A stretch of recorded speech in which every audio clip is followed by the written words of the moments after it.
ખેડૂત મિત્રો, સાંજના સૌને રામ રામ અને વંદન. અને આપણે એક વ્યાપારી છે રમેશભાઈ મોહનભાઈ પ્રજાપતિ. હવે એમને શું કહેવું છે બટાકા વિશે, કે શું રહેશે ભાવ?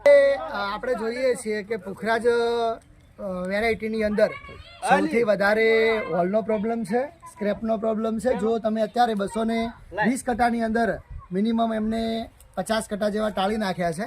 અત્યારે ખેડૂત ખૂબ જ દુઃખી છે.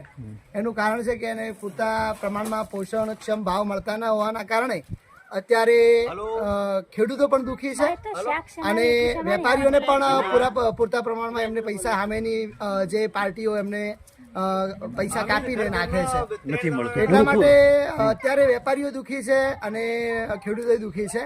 અને માલનો નિકાલ કઈ રીતે કરવો એ કદાચ હજુ સુધી ખ્યાલ આવતો નથી. બટાકા સ્ટોરમાં પણ અત્યારે જુઓ તો લાઈનો લાગી ગઈ છે અને એના કારણે હજુ પણ મંદીનો માહોલ મને એવું લાગે છે કે હજુ પણ મંદી કદાચ વધારે આવી શકે એવું લાગે છે. એટલા માટે હું મારા મત પ્રમાણે એવું લાગે છે કે આપણે વહેલા તે પહેલા ધોરણે બટાકાનો નિકાલ કરવો જોઈએ. અને આ જો વધારે પ્રમાણમાં તમે સાચવશો તો કદાચ બટાકું ડંપ મારવાનો વારો પણ આવી શકે છે.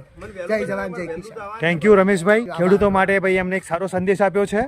તો આ વિડીયોને શેર કરજો, કોમેન્ટ કરજો અને લાઈક કરજો. જય માતાજી.